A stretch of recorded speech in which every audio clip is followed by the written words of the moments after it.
चला गया है और इसीलिए उन्होंने फिर से उसे खोजने के लिए बोला था। लेकिन वही हम देखते हैं कि डिसिप्लिन हीलर ग्रुप में अब कोई भी लीडर नहीं था, जिसका वजह से हम देखते हैं कि इस ग्रुप के सभी मेंबर भी पूरी तरह से अव्यवस्थित हो गए थे और यहाँ तक कि प्रैक्टिस करने के चक्कर में एक एक करके भी इंजर्ड हो जाते हैं। जिसके बाद हम देखते हैं कि डेप्यूटी लीडर भी इसके बारे में जानकर परेशान हो गई थी और फिर कहने लगती है कि सीमा सियान को केवल 3 दिन में खोज कर यहाँ पर लाना होगा, नहीं तो फिर इसका अंजाम बिल्कुल भी सही नहीं होगा। मगर तभी अचानक से हम देखते हैं कि सीमा सियान यहाँ पर आ गया था, जो कि थोड़ा सा घबराया होता है और कहता है कि जब तक मुझे कोई नोटिस नहीं कर रहा मैं चुपके से इसमें एंटर कर जाता हूँ। मगर हम देखते हैं कि डेप्यूटी लीडर ने इसे देख लिया था, इसीलिए वो इसके पीछे आकर खड़ी हो जाती है, जिसकी वजह से सीमा सियान काफी डर गया था। लेकिन वही हम देखते हैं कि डेप्यूटी लीडर इसके ऊपर गुस्सा होने लगती है और फिर उससे पूछती है कि तुम इतने समय से कहाँ थे। जिसके बाद हम देखते हैं कि सीमा सियान पहले तो काफी घबरा जाता है और फिर कहता है कि मैं किसी मिशन को अटेंड करने के लिए गया हुआ था। लेकिन वही हम देखते हैं कि डेप्यूटी लीडर इसे इतना आसानी से जाने देने वाली नहीं होती और फिर कहती है कि आखिरकार एक ऐसा मिशन है जिसके बारे में अलायंस लीडर या फिर मैं भी नहीं जानते।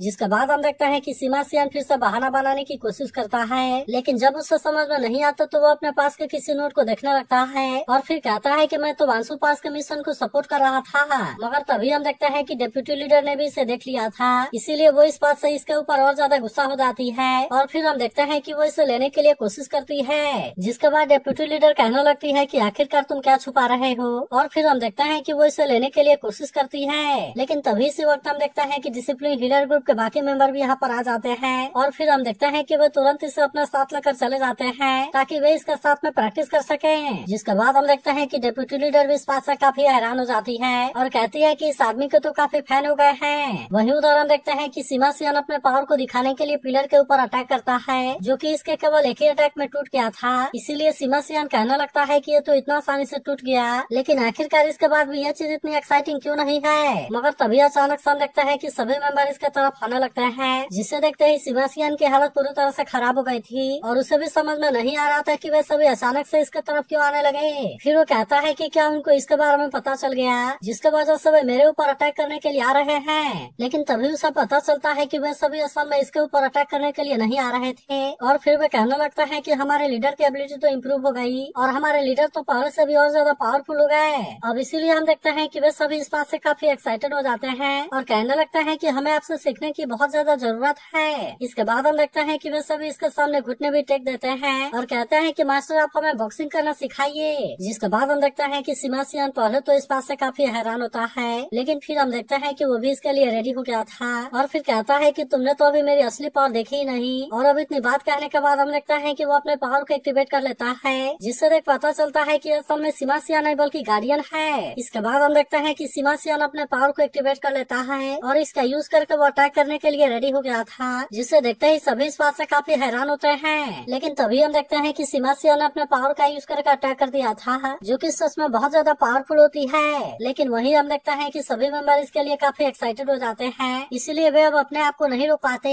और फिर हम देखते हैं कि वो इसके बारे में सीखने के लिए रेडी हो गए थे। जिसके बाद हम देखते हैं कि वही सीमा सियान को भी इसके बारे में कोई चिंता नहीं होती और इसीलिए वो भी इनको सिखाने के लिए रेडी हो गया था। मगर तभी हम देखते हैं कि डेप्यूटी लीडर इसके पास वाले नोट को देख लेती है और अब इसीलिए हम देखते हैं कि वो इसके ऊपर काफी गुस्सा हो गई थी। तभी हम देखते हैं कि वही असली वाला सीमा सियान काफी परेशान हो गया था और फिर वो कहने लगता है कि मैं इसके बारे में क्या करूं, क्योंकि मुझे ऐसा लग रहा है कि कोई गड़बड़ हो गई। फिर वो कहने लगता है कि अगर ये सच हुआ तो फिर क्या होगा। तब इस पर चेन उससे कहती है कि तुम इसके बारे में चिंता ना करो, क्योंकि हमने तुम्हें रिप्लेस करने के लिए खुद गार्डियन को भेजा है, जो कि मुझे लगता है कि बेस्ट तरीका है। मगर वही हम देखते हैं कि सीमा सियान को अभी भी इसके बारे में काफी चिंता होती है। जिसके बाद चेन उससे कहती है कि तुम्हें इसके बारे में इतना चिंता करने की कोई जरूरत नहीं है, क्योंकि आखिरकार बिस्ट गॉड तो मुझसे बिलोंग करती है और इसीलिए वो मेरी बात जरूर मानेंगी। फिर वो कहने लगती है कि मेरे ग्रैंडपा का ट्रांसफॉर्मेशन सीक्रेट आर्ट बहुत ही पावरफुल है, जिसके वजह से इसमें कोई भी प्रॉब्लम नहीं होगी। तब इसकी ऐसी बात सुनकर सीमा सियान को राहत की सांस मिलती है। लेकिन तभी हम देखते हैं कि चेन के ग्रैंडपा और ग्रैंडमा भी यहाँ पर आ गए थे और ग्रैंडमा उससे कहती है कि तुम्हें अपने ग्रैंडपा के बारे में इतनी बखान करने की कोई जरूरत नहीं है, क्योंकि उन्होंने इसके बारे में पता लगा लिया। तब इस पर चेन होंग कहता है कि तुम इसके लिए मुझे ब्लेम कैसे कर सकती हो। लेकिन ऐसी बात सुनते ही सेंसुई गुस्से में इसके तरफ देखने लगती है, जिसके वजह से चेन होंग इसके बारे में कुछ भी नहीं बोल पाता। लेकिन इसके बाद हम देखते हैं कि वो डेप्यूटी लीडर के लेटर को इसे दे देता है। लेकिन इसके बाद हम देखते हैं कि वो डेप्यूटी लीडर के लेटर को सीमा सियान को दे देता है और फिर कहता है कि डेप्यूटी लीडर ने इसे तुम्हारे लिए भेजा है। जिसके बाद हम देखते हैं कि सीमा सियान की हालत काफी खराब हो गई थी और वहीं बाकी सभी कहते हैं कि उनको इसके बारे में तो बहुत बहुत जल्दी पता चल गया। तभी लिनसिन सिमासियान से कहता है कि तुम इसे जल्दी से ओपन करके देखो कि आखिरकार तुम्हारे डेप्यूटी लीडर ने इसमें तुम्हारे लिए क्या लिखा है। लेकिन वहीं हम देखते हैं कि सिमासियान की हालत अभी भी काफी खराब होती है, जिसके वजह से वो इसके बारे में कुछ भी नहीं बोल पाता। और फिर हम देखते हैं कि वो इसे डरते हुए ओपन करने के लिए रेडी हो जाता है। जिसके बाद हम देखते हैं कि डेप्यूटी लीडर काफी गुस्से में होती है और उसने लिखा था कि बिना बताए यहाँ से जाने की तुम्हारी हिम्मत कैसे हो गई, और यहाँ तक कि तुमने अपने आप को रिप्लेस करने के लिए किसी और को भी भेज दिया। फिर वो गुस्सा होते हुए कहती है, जब तुम मिलोगे तो मैं तुम्हारे कान को मरोड़ दूंगी। जिसके बाद हम देखते हैं कि सिमासियान भी इस बात से काफी परेशान हो गया था और फिर कहता है कि अगर मास्टर फुटियान को इसके बारे में पता चला तो फिर वे क्या करेंगे। लेकिन तभी डेप्यूटी लीडर इसे बताती है कि वहाँ की सिचुएशन पूरी तरह से सही है, क्योंकि उस वाले सिमासिया ने भी अपने लीडर वाले रोल को बहुत सही तरीके से लिया है, क्योंकि वो सभी मेंबर को बहुत ही अच्छे से सिखा रहा है। इसीलिए मुझे लगता है कि हमें इसके बारे में कोई परेशानी नहीं है, जिसके वजह से हम इस मैटर को ऐसे ही जाने देंगे और इसीलिए तुम अपने लीडर के साथ में रह सकते हो। तब इसके बारे में सुनकर सिमासियान इस बात से और ज्यादा हैरान हो जाता है और फिर कहता है कि क्या गार्डियन ने मुझसे भी और अच्छे से सिखा दिया। जिसके बाद हम देखते हैं कि सभी इसके ऐसी बात सुनकर हंसने लगते हैं। लेकिन वही हम देखते हैं कि मास्टर चेन होंग को अभी इसके बारे में कोई चिंता नहीं होती और वो कहता है कि अब तो सोल पैलेस का मैटर भी सॉल्व हो गया। इसके अलावा तुमने तो 6 सोल के मिशन को भी कंप्लीट कर लिया। जिसके बाद से मैं जानना चाहता हूँ कि डिमन हंटिंग ग्रुप के लिए तुम्हारा अगला प्लान क्या है। जिसके बाद हम देखते हैं कि इसके बारे में सुनते ही सिमासियान सबसे ज्यादा एक्साइटेड हो जाता है और कहता है कि हम डिमन गॉड के पिलर को डिस्ट्रॉय करेंगे। तब इस पर हाओचन कहता है कि डिमोनिक पिलर सच में हमारी टीम का गोल है, लेकिन अगर तुम चाहते हो कि अलायंस हमें इसके लिए जाने दे तो फिर इसके लिए हमें डिमन क्लैन के डीप हिस्से में मिशन के लिए जाना होगा, जिसके वजह से हम केवल एक स्टेप दूर है और फिर हम टाइटल लेवल वाले डिमन हंटिंग ग्रुप बन जाएंगे। तभी लिनसिन भी कहता है कि अगर पूरे लीग में भी इसके बारे में बात किया जाए तो फिर यहाँ पर केवल ऐसे 2 ही टीम है जो कि fall of the demon god और 29 डेज है। फिर वो कहने लगता है कि वो सभी लेवल 9 वाले एक्सपर्ट हैं, जिनके लिए डिमन क्लैन में जाना और बाहर आना बहुत ही आसान है। अब इसीलिए वो कहने लगता है कि अगर डिमन एम्प्रेस से हमारा सामना हुआ तो फिर क्या हम उसका सामना कर पाएंगे। तभी हाओचन भी कहने लगता है कि अगर हम अपने ताकत और लेवल को देखें तो फिर हम उन दोनों के जैसा पावरफुल नहीं है, जिसके वजह से टॉप लेवल वाले डिमन हंटिंग ग्रुप के बीच में बहुत बड़ा डिफरेंस है। लेकिन फिर भी अगर इसके बारे में बात किया जाए तो फिर हमने title level demon hunting group बनने के लिए सबसे जरूरी 2 इम्पोर्टेंट कंडीशन को पूरा कर लिया है। जिसके बाद वो बताता है कि अभी तक हमने 10 मिलियन मेरिट पॉइंट को पूरा कर लिया और इसके अलावा हमने 5 डिमन गॉड को भी मार दिया और इसीलिए मुझे ऐसा लगता है कि हमने इसके 2 कंडीशन को कम्प्लीट कर लिया। लेकिन तभी चेन होंग इनसे कहने लगता है कि कोई ऑर्डिनरी डिमन हंटिंग ग्रुप भी इससे बहुत ही आसानी से पूरा कर सकता है, लेकिन तुम्हारे ग्रुप ने तो एक ही बार में 2 लेवल को पूरा कर लिया, जिसके वजह से मुझे भी लगता है कि यह सच में बहुत ही अमेजिंग है। तब इसके बारे में सुनते ही सिमासियान इसके लिए काफी एक्साइटेड हो गया था और फिर वो कहने लगता है कि अब हमें किस बात का इंतजार है और हम जल्दी से असेसमेंट मिशन को करने के लिए क्यों नहीं जाते। तभी हम देखते हैं कि बाकी लोग भी इसके लिए पूरी तरह से रेडी हो गए थे। तभी चेन होंग भी कहने लगता है कि अगर मेरी ग्रैंड डॉटर टाइटल लेवल वाले डिमन हंटिंग ग्रुप का मेंबर बन गई तो फिर सच में ये चीज मेरे लिए बहुत ही प्राउड की बात होगी। लेकिन फिर भी मैं तुम्हें इसके बारे में याद दिला देना चाहता हूँ, क्योंकि हर डिमन हंटिंग ग्रुप के लिए असेसमेंट मिशन अलग अलग होता है। अब इसीलिए वो इनको समझाता है कि तुम ऐसे मिशन पर भी जा सकते हो और इसीलिए वहाँ पर तुम्हारे सामने बहुत बड़ा रिस्क होगा जिसके बारे में तुमने कभी सोचा भी नहीं होगा। लेकिन वही हम देखते हैं कि हाओचन को इसके बारे में कोई चिंता नहीं होती और वो कहता है कि अगर ऐसा भी है तो क्या हुआ, हम इसके लिए भी पूरी तरह से रेडी हैं। जिसके बाद चेनहुंग कहता है कि फिर मैं तुम्हारे लिए सेफ जर्नी विश करता हूँ। इसके बाद अगले सीन में हम देखते हैं कि वह असेसमेंट मिशन के लिए आ गए थे,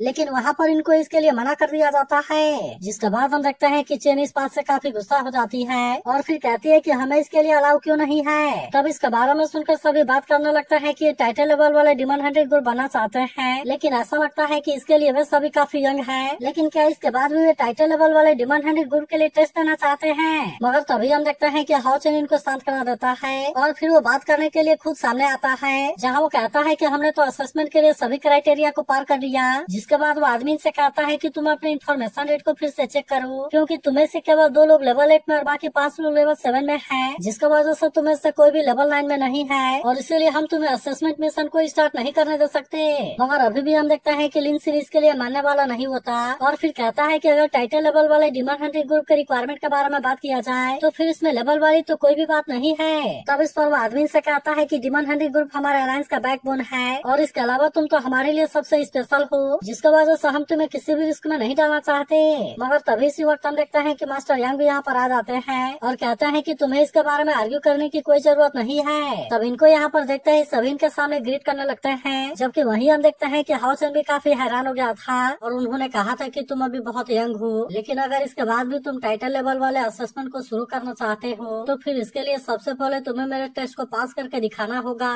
लेकिन वही हम देखते हैं कि हाओचन और उसके साथियों को इसके बारे में कोई चिंता नहीं होती और हम देखते हैं कि वे इसके लिए रेडी हो गए थे। जिसके बाद हम देखते हैं कि बाकी लोग भी इस बात से काफी हैरान हो जाते हैं और वे भी सोचने लगते हैं कि क्या वे सच में टाइटल लेवल वाले टेस्ट को चैलेंज करना चाहते हैं। मगर वही हम देखते हैं कि हाओचन और उसकी टीम टेलीपोर्ट होकर किसी जगह पर आ जाती है जहाँ पर मास्टर यांग इनको बताते हैं कि ये वही ट्रायल फील्ड है और फैंटम टाइटल जिसमें कि ह्यूमन के द्वारा हराए गए सभी डिमंस हैं। इसके बाद वो कहने लगते हैं कि नंबर 1 डिमन हंटिंग ग्रुप इंसानों के लिए एक तेज धार वाली तलवार है, इसीलिए तुम्हें सबसे पावरफुल एनिमी का सामना करना होगा और अगर सच में तुमने लेवल 9 वाले डिमन गॉड को अकेले हरा दिया तब इस बात से प्रूव हो जाएगा कि टाइटल लेवल वाले डिमन हंटिंग ग्रुप मिशन में पार्टिसिपेट करने के लिए तुम्हारे पास में सारी क्वालिफिकेशन है। अब इतनी बात कहने के बाद हम देखते हैं कि मास्टर यांग अपने पावर का यूज करते हैं और इस तरह से वे इनको टेस्ट को शुरू कर देते हैं। जिसके बाद हम देखते हैं कि हाओचन और उसके साथियों को इसके बारे में कोई चिंता नहीं होती और वे भी इसके लिए पूरी तरह से रेडी होते हैं। इसके बाद हम देखते हैं कि वे फिर से एक और जगह पर आ गए थे जहाँ इनको पता चलता है कि इनका सामना असल में फ्लेम डिमन गॉड से होगा। लेकिन इसके बाद भी हम देखते हैं कि उनको इसके बारे में कोई ज्यादा चिंता नहीं होती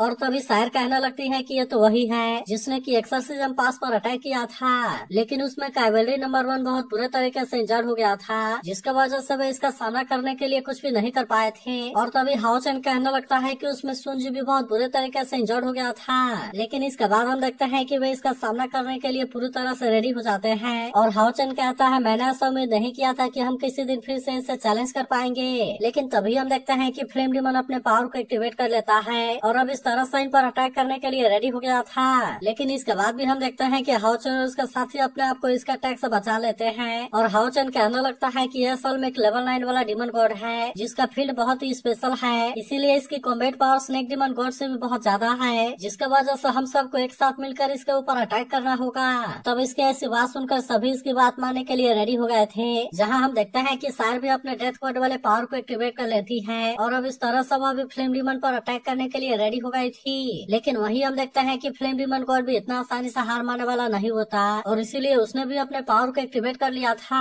मगर वही उधर हम देखते हैं कि हाओचन और उसके बाकी साथी भी इसमें कोई देरी नहीं करते, इसीलिए वे भी अपने अपने पावर को एक्टिवेट कर लेते हैं ताकि वे सभी एक साथ में मिलकर इसके ऊपर अटैक कर सकें। अब इस तरह से हम देखते हैं कि उन सभी ने अपने पावर को एक्टिवेट कर लिया था जिसका यूज करके वे फ्लेम डिमन गॉड पर चारों तरफ से अटैक करना शुरू कर देते हैं और अब इस तरह से वे इसे मारने के लिए कोशिश करते हैं। मगर इसके बाद भी हम देखते हैं कि फ्लेम डिमन को इसमें ज्यादा कुछ नहीं हुआ था और इसीलिए वो अपने पावर का यूज करके इनके अटैक को बहुत ही आसानी से तोड़ देता है। लेकिन इसके बाद हम देखते हैं कि वो भी इनको कोई चांस देने के लिए रेडी नहीं होता, इसीलिए वो भी तुरंत अपने पावर को एक्टिवेट कर लेता है और अब इस तरह से इसका यूज करके इन पर अटैक करने लगता है। लेकिन इसके बाद भी हम देखते हैं कि हाओचन को इसके बारे में कोई चिंता नहीं होती क्योंकि उसने भी अपने सन मून गॉड के सील को एक्टिवेट कर लिया था जिसके वजह से फ्लेम डिमन गॉड की पावर इसके सामने कुछ भी नहीं कर पाती और इसीलिए हम देखते हैं कि हाओचन और उसके साथी इसमें बहुत ही आसानी से बच गए थे। तभी हम देखते हैं कि हाओचन इसका पावर का भी यूज करने के लिए रेडी हो जाता है जिसका यूज करके उसने तुरंत ही फ्लेम डिमन पर अटैक कर दिया था जहाँ पर कि वो इसे रोकने के लिए कुछ भी नहीं कर पाता।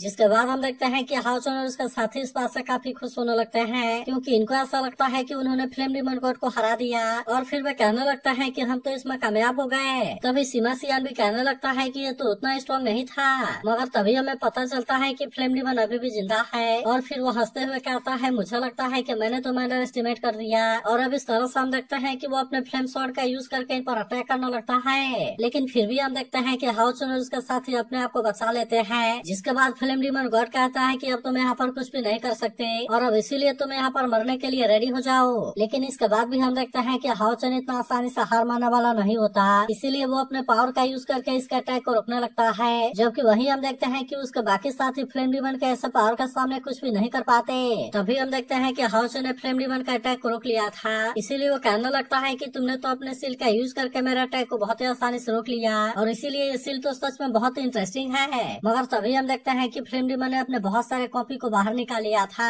जो कि तुरंत ही हाओचन के बाकी साथियों के ऊपर अटैक करना शुरू कर देते हैं जिसके वजह से हम देखते हैं कि वे इसमें ज्यादा कुछ नहीं कर पा रहे थे और इसीलिए इनकी परेशानी बहुत ज्यादा बढ़ गई थी। लेकिन वही हम देखते हैं कि हाओचन इतना आसानी से मारने वाला नहीं होता और इसीलिए वो फिर से इसका सामना करने के लिए रेडी हो गया था। इसके बाद हम देखते हैं कि हाओचन भी अपने बहुत सारे क्लोन को क्रिएट कर लेता है जिसके वजह से फ्लेम डिमन इसे रोकने के लिए कुछ भी नहीं कर पाता और फिर हम देखते हैं कि हाओचन इस तरह से चारों तरफ से अटैक करना शुरू कर देता है। मगर इसके बाद भी हम देखते हैं कि फ्लेम डिमन को इसके बारे में कोई ज्यादा चिंता नहीं होती और वो कहता है कि ये तो केवल छोटे से ट्रिक है, लेकिन क्या तुम्हें लगता है कि तुम इसका यूज करके मुझे हरा पाओगे। इसके बाद हम देखते हैं कि वो हाओ चेन के ऊपर काफी गुस्सा हो गया था, इसीलिए वो अपने और ज्यादा पावर का यूज करके अटैक करना शुरू कर देता है, जिसका वजह से हम देखते हैं कि हाओ चेन इसके सामने थोड़ा सा कमजोर पड़ने लगा था। लेकिन इसके बाद भी हम देखते हैं कि हाओ चेन इतना आसानी से मारने वाला नहीं होता, इसीलिए वो अपने आप को किसी तरह से इसके अटैक से बचाने लगता है। और जैसे ही उसे सही चांस मिलता है वो अपने बाकी साथियों से भी इसके ऊपर अटैक करने के लिए बोल देता है। जिसके बाद हम देखते हैं कि किसी बैरियर की वजह से इनको कुछ भी नहीं हुआ था, और तभी सिमासियान अपने हैमर का यूज करके इस पर अटैक करने के लिए आ जाता है। जिसके बाद हम देखते हैं कि फ्लेम डिमन भी इस बात से काफी हैरान हो गया था और फिर कहता है कि तुम यहाँ पर कैसे आ गए। जिस पर लिन सिन कहता है कि तुम हमें इतना आसानी से नहीं मार सकते और इसीलिए हमें इसमें कुछ भी नहीं हुआ।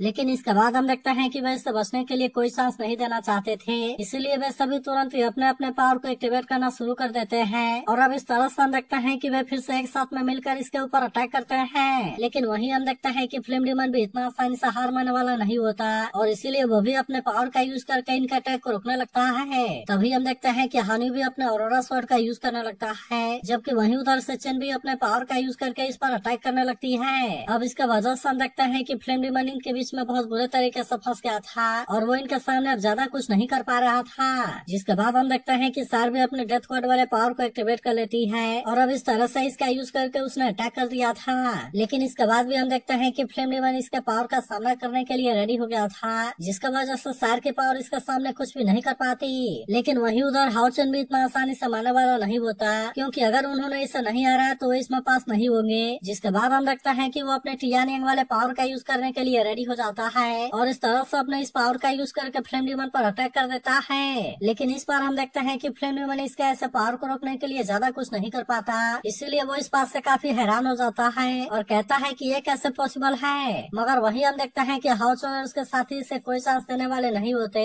और हाओ चेन कहता है कि ये हमारे टीम की पावर है और फिर हम देखते हैं कि वे एक साथ में मिलकर इसके ऊपर अटैक कर देते हैं। जिसके बाद हम देखते हैं कि फ्लेम डिमन इनके पावर को रोकने के लिए कुछ भी नहीं कर पाया होता और इसीलिए वे इससे मारने में कामयाब हो जाते हैं। वही उधर हम देखते हैं कि डिमन गॉड की स्वॉर्ड भी बाहर आ गई होती है, जिसे देखते ही सभी इस बात से काफी हैरान हो गए थे और कहते हैं कि ये तो असल में डिमन गॉड की स्वॉर्ड है। लेकिन तभी इसी वक्त हम देखते हैं कि हाओ चेन और उसके बाकी साथी भी यहाँ पर आ जाते हैं, जिसे देख मास्टर यांग इस बात से काफी इम्प्रेस हो जाते हैं और कहने लगता है ऐसा लगता है कि तुम इस साल बहुत ज्यादा ग्रो हो गए हो। और फिर हम देखते हैं कि वे इसमें इनको पास होने के लिए कांग्रेचुलेट करते हैं। इसके बाद हम देखते हैं कि वे इनको टाइटल लेवल वाले असेसमेंट मिशन पर जाने की परमिशन दे देते हैं, जिसके बारे में सुनते ही वे सभी इस बात से काफी खुश हो गए थे। लेकिन अब इसके बारे में सुनते ही सभी इस बात से काफी हैरान हो जाते हैं और कहने लगता है कि यहाँ पर तो सच में एक ऐसा डिमन हंटिंग ग्रुप है जो कि टाइटल लेवल वाले डिमन हंटिंग ग्रुप में ब्रेक करने के लिए काबिल है। तभी बाकी लोग कहने लगते हैं कि ये तो अभी भी बहुत यंग है, लेकिन फिर भी इनका लीडर सच में एक हीरो है, क्योंकि मुझे याद है कि वे सेंचुरी के नंबर 1 डिमन हंटिंग ग्रुप थे,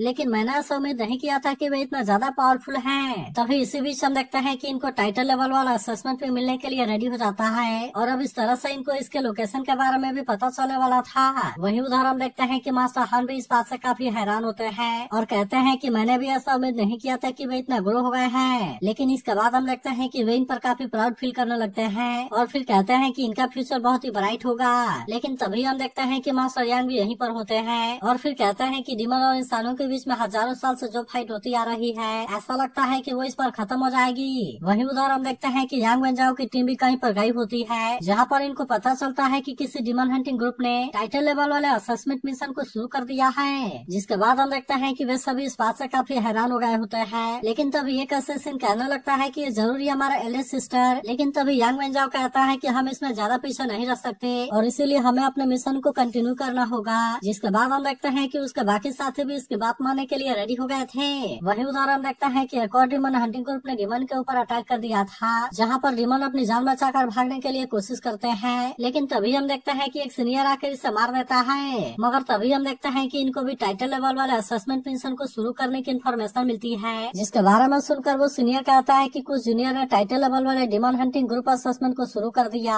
जिसके बारे में सुनकर दूसरी सीनियर कहती है कि पता नहीं वो कौन सी टीम होगी। तब इस पर वो सीनियर कहता है कि मुझे भी इसके बारे में ज्यादा कुछ नहीं पता, लेकिन ऐसा लगता है कि हम बहुत ही जल्द फिर से मिलने वाले हैं। तो अगर एक्सप्लेनेशन अच्छी लगी हो तो इस वीडियो को लाइक और इस पर एक कमेंट जरूर कर देना और अगर आप इसके अगले एपिसोड के लिए एक्साइटेड हो तो इसके बारे में जरूर बताना।